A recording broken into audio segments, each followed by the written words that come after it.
തിരുവിഴാംകുന്ന് കന്നുകാലി ഗവേഷണ കേന്ദ്രത്തിൽ തമ്പടിച്ച കാട്ടാനകളെ വനംവകുപ്പ് തുരത്തുന്നതിനിടെ ആനക്കൂട്ടം ജനവാസ മേഖലയായ കാപ്പുപറമ്പിലിറങ്ങി വ്യാപക കൃഷിനാശം വിതച്ചു.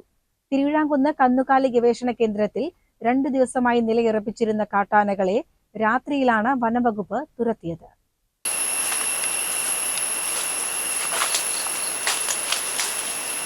വെള്ളിയാർപുഴ കടന്ന ആനക്കൂട്ടം നേരെ കാപ്പുപറമ്പ് തോണിക്കര കുന്നിലെ ജനവാസ മേഖലയിലേക്ക് എത്തുകയായിരുന്നു. തോണിക്കര പാടത്തെ മുഴുവൻ കൃഷികളും നശിപ്പിച്ച ശേഷമാണ് ആനകൾ വീടുകൾക്ക് സമീപത്തേക്ക് എത്തിയത്. തുടർന്ന് പ്രദേശത്തെ റബ്ബർ തൈകളും തെങ്ങും കവുങ്ങും വാഴകളുമടക്കം പിഴുതെറിഞ്ഞു.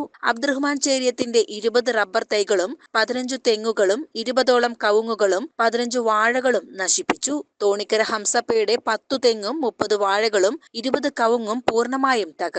തോണിക്കര ഉമ്മറിന്റെ 10 തെങ്ങ്, തോണിക്കര അബ്ദുവിന്റെ 10 വാഴ, തോണിക്കര ഷാജിയുടെ 10 റബ്ബർ തൈകൾ എന്നിവയും ആനക്കൂട്ടം നശിപ്പിച്ചു. നശിപ്പിച്ചവയിൽ ഭൂരിഭാഗവും 2 മാസം മാത്രം പ്രായമുള്ള റബ്ബർ തൈകളാണ്.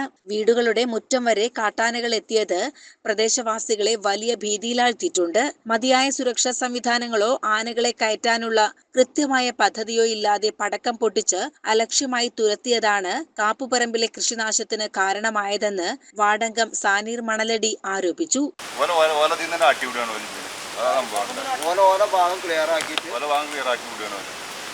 കാരണം ഇന്നലെ പടക്കം പൊട്ടിച്ച് കഴിഞ്ഞ് ഒലാണ് പോയി ആൾക്കാർ രാവിലെ വന്ന് നോക്കി പോകും.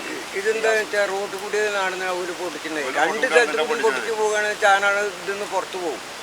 കൃഷിനാശത്തിന്റെ പൂർണ്ണ ഉത്തരവാദിത്വം വനം വകുപ്പിനാണെന്നും കർഷകർക്ക് അടിയന്തരമായി തക്കതായ നഷ്ടപരിഹാരം നൽകണമെന്നും അദ്ദേഹം ആവശ്യപ്പെട്ടു. കന്നുകാലി ഗവേഷണ കേന്ദ്രത്തിൽ നിന്ന് ആനകളെ തുരത്തുമ്പോൾ തൊട്ടടുത്തുള്ള പ്രദേശങ്ങളിലേക്ക് ഇവ എത്തുന്ന കാര്യം വനം വകുപ്പ് ശ്രദ്ധിച്ചില്ലെന്ന് പ്രദേശവാസിയായ കർഷകൻ തോണിക്കര അബുവും പറഞ്ഞു. ധാരാളം കൃഷിയുള്ള ഭാഗമായതിനാൽ വീണ്ടും കാട്ടാനകൾ വരുമോ എന്ന ആശങ്കയിലാണ് നാട്ടുകാർ.